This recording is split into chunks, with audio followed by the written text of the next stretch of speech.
Good morning sir. இன்னைக்கு என்னோட topic என்ன அப்படின்னு பார்த்தோம்னா, அ ஆக்சுவலி இப்ப நம்ம கால் பண்ணும்போது ஒரு ஆட்டோமேட்டிக்கான ஒரு ஆடியோ கால் வருதுங்க சார். சைபர் கிரைமோடது. என்ன அப்படின்னா, ஓ உங்க வீட்ல இருந்து யாராவது அரெஸ்ட் பண்ணிட்டாங்கன்னு சொன்னாலோ, இல்ல உங்களையே டிஜிட்டல் மோட்ல அரெஸ்ட் பண்ணிட்டாங்கன்னு சொன்னாலும் நம்பாதீங்க அப்படின்ற மாரி லாஸ்ட் ஒரு 20 டேஸ் முன்னாடிலருந்து இந்த அலர்ட்னஸ் சைபர் கிரைம்லேருந்து கால் வந்துட்டு இருக்கும். நம்ம ஃபோன் பண்ணும்போது ஆட்டோமேட்டிக் வாய்ஸ் வரும். இப்போ அடிஷனலா ஒரு 10 டேஸா ஒரு வார்த்தை சேர்த்துருக்காங்க. வீட்ல இருந்தபடியே சம்பாதிக்கணும் அந்த மாரி ஏதாவது கால் வந்தா நம்பாதீங்க அப்படின்ற மாரி. ஸோ இது வந்து கொஞ்சம் நம்ம அன்னோன் பெர்சனுக்கு பண்ணுவோம் இல்லைங்க சார். சில நேரங்கள்ல சோசியல் மீடியால அந்த மாரி கால்ஸ் பண்ணும்போது, இந்த மாரி இது ஒரு வரும். எப்படி நம்ம அந்த விஷயத்த டேக்கிள் பண்றதுன்னு உங்க சைட்ல இருந்து ஒரு பதில் வேணும் எனக்கு. அதுக்காக தான் நானு இந்த ஓகே. கொஸ்டின் ஏன்னா கேட்கிறேன் வந்து சார். இப்ப இது என்ன காரணம் அப்டின்னா, இப்ப நம்ம ஜென்யூனா பண்றோம். ஆனா பல பேர் வந்து ஏமாத்திட்டு இருக்காங்க மக்கள. எப்படியாவது வந்து பணத்த திருடணும். இப்ப ஏன்னா மோசமான ஆட்கள் இருக்க தானே செய்றாங்க. எல்லாரும் வந்து ஜென்யூனான ஆட்கள் கிடையாது. எங்கேயாவது சான்ஸ் கிடைக்கும். நல்லவங்க மாரியே கூடயே தான் இருப்பாங்க. ஆனா வந்து எப்பயாவது சான்ஸ் கிடைச்சா வந்து இது பண்ணிடுறாங்க. இப்ப இந்த இந்த பிரச்சனையே வந்து பார்த்தீங்கன்னா, ஏதோ நார்த் இந்தியால சம்திங் வந்து கொஞ்சம் ஏஜ்டான பெர்சன் வந்து அவங்களுக்கு வந்து கால் பண்ணி, இது மாரி உங்களோட அ அ ஏதோ வந்து போதைப்பொருள் வந்து சிக்கியிருக்கு. உங்க வீட்டுக்கு நாங்க வந்து மீடியாவெல்லாம் கூட்டிட்டு வந்து உங்கள வந்து அரெஸ்ட் பண்ண போறோம் அப்படின்னு சொன்னோனே, அவங்க பயந்துகிட்டு அவங்களோட அக்கவுண்ட்ல இருந்து பல லட்சங்கள வந்து அவங்களுக்கு ட்ரான்ஸ்ஃபர் பண்ணியிருக்காங்க. அவங்க எந்த தப்புமே பண்ணல. பட் ஆனா அவங்க பேசும்போது பாருங்க உங்களுக்கு வந்து சிபிஐ ஆஃபீஸ்ல இருந்து கூப்பிடுறோம். வீடியோ கால் வாங்க.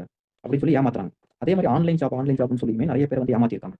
இந்த கிரிப்டோ கரன்சி அப்படின்னு சொல்லிட்டு ஏமாத்தியிருக்காங்க. அதிக இன்ட்ரெஸ்ட் தரேன்னு சொல்லி ஏமாத்தியிருக்காங்க. வொர்க் ஃப்ரம் ஹோம்னு சொல்லி எத்தனையோ பேர் ஏமாத்தியிருக்காங்க.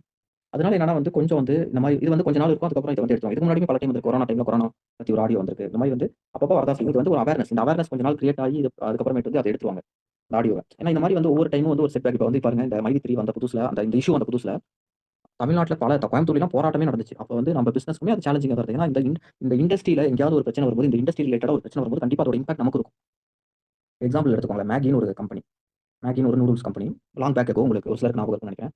அந்த மேகில ஏதோ கலப்படம் இருக்கு, கெமிக்கல் இருக்கு, ஏதோ சம்திங் ஏதோ பிரச்சனைன்னு சொல்லிட்டு நியூஸ்லலாம் வந்து யாருமே அத வாங்கல. அந்த கம்பெனியோட சேல்ஸ் அப்படியே வந்து படுத்துருச்சு. ஓகேங்களா? நெஸ்லே அந்த கம்பெனியோட குரூப்போட நேம் வந்து நெஸ்லே.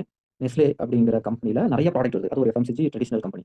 அதுல வந்து முக்கியமான ஒரு பொருள் வந்து மேகி. அதோட சேல்ஸ் வந்து பேர் கெட்டு போனதுனால, அப்படியே ஓவராலா அதோட எல்லா பிசினஸுமே ட்ராப். அந்த கம்பெனி அவ்வளதான் மூழ்கிருச்சு. கடன்ல ஜீரோ அவுட் ஆகப்போகுது அப்படின்னு நெனச்சபோது, அந்த கம்பெனியோட சிஇஓ என்ன பண்றாரு?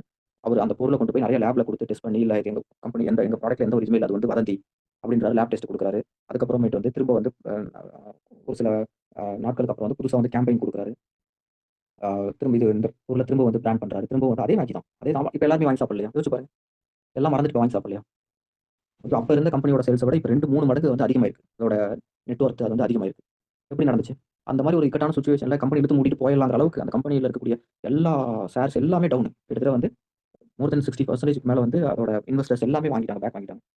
ஓகே கம்பெனி மூழ்கி போற நிலைமை. அந்த ஒரு பர்ட்டிகுலர் அந்த 1 மந்த் அப்படியே பட் என்ன பண்ணாங்க? அதுக்கப்புறம் வந்து அந்த கம்பெனி அப்படியே வந்து மீண்டு வரலையா? ஓகே. அப்ப பிரச்சனைங்கிறது நமக்கு வரவே கூடாது அப்படின்னு நெனச்சா வந்து வாழவே முடியாது. பிரச்சனையே இல்லாம வாழவே முடியாது இல்லையா? பிசினஸ் நம்ம இதுல வந்து நம்ம எதுவுமே பண்ணலையே. நம்ம சரியா தானே இருக்கோம். அப்ப நம்ம நின்னு தான் கொஞ்சம் போராடி தான் ஆகணும். கொஞ்சம் டைம் குடுத்து தான் ஆகணும். வெயிட் பண்ணி தான் ஆகணும். கண்டிப்பா ரிசல்ட் வரும். நம்ம போடுற உழைப்புக்கு கண்டிப்பா பலன் கிடைக்கும். நான் அதான் சொல்லுவேன். ஓகேவா எனக்கு இப்படி இருக்கு, அப்படி இருக்கு, அப்படின்னு நினைக்காதீங்க. பட் ஆமா நான் ஒத்துக்கிறேன். பிரச்சனைகள் நம்மள சுத்தி இருக்கும். நெறைய சேலஞ்சஸ் இருக்கும். அதுதானே வந்து ஆப்பர்ச்சுனிட்டி. அங்க தான் ஆப்பர்ச்சுனிட்டி கிரியேட் ஆகும். எல்லாருக்கும் அங்க வந்து ஈக்குவலா கிடைக்குது அப்படின்னா, அது ஆப்பர்ச்சுனிட்டி இல்லையே. பிரச்சனை இருக்கிற இடத்துல நெறைய பேர் பண்ண மாட்டேங்கிறாங்கங்கிற இடத்துல தான் ஆப்பர்ச்சுனிட்டி. ஓகேங்களா? அதனால வந்து நம்ம பிசினஸும் வந்து மேல வரும். மக்கள் இப்ப அந்த மாரி வந்து ஒரு சிலர் பயப்படுவாங்க. அதுக்கப்புறம் மாறும். வெஸ்டேஜ் இப்ப பாருங்க நெறைய பேருக்கு வந்து இப்ப வெஸ்டேஜோட அவேர்னஸ் எத்தனையோ பேருக்கு நெறைய தெரிஞ்சிருக்கு. எவ்வளோ பேர் வந்து இப்ப ஆர்வத்தோட ஜாயின் பண்றாங்க. இப்ப இதுக்கு முன்னாடி பேசும்போது பாருங்க, ஒரு சில காலேஜ் ஸ்டூடண்ட்ஸ்லாம் வந்து இது வெறிகொண்டு ரொம்ப அடிக்ட்டே ஆயிடுறாங்க. ரொம்ப அக்ரெசிவா பண்றவங்க இருக்காங்க. படிப்பே விட்டுட்டு பண்றேங்கிறாங்க. ஒரு சிலர் சேர மாட்டேன் பயப்படுறவங்களும் இருக்காங்க. அந்த மாரிலாம் இருக்க தான் செய்யும். ஓகேவா? அதெல்லாம் வந்து நம்ப மெச்சூர்டா நம்ம வந்து ஒரே எமோஷனோட, ஒரே லெவலா நம்ம ஹேண்டில் பண்ணி அத வந்து கிராஸ் பண்ணி வரணும். அந்த மாரி ஒண்ணும் கிடையாது. நம்மள வந்து அந்த மாரி ஒண்ணும் ஏமாத்தல. இது ஜென்யூனானது. நீங்க ஒண்ணும் காசு குடுக்க வேண்டியதில்ல. அது ஃப்ரீயா மீட்டிங்க பாருங்கன்னு சொல்லி பொறுமையா பேசி எக்ஸ்ப்ளைன் பண்ணுங்க. நம்புறவங்க பார்ப்பாங்க. பார்க்கலைன்னா விட்டுருங்க. ஓகேவா? என்ன ஆக போகுது நமக்கு? ஏதாவது நஷ்டமா? அடுத்த நபர தேட வேண்டியது தான். அதனால ஒண்ணும் வொரி பண்ணாதீங்க.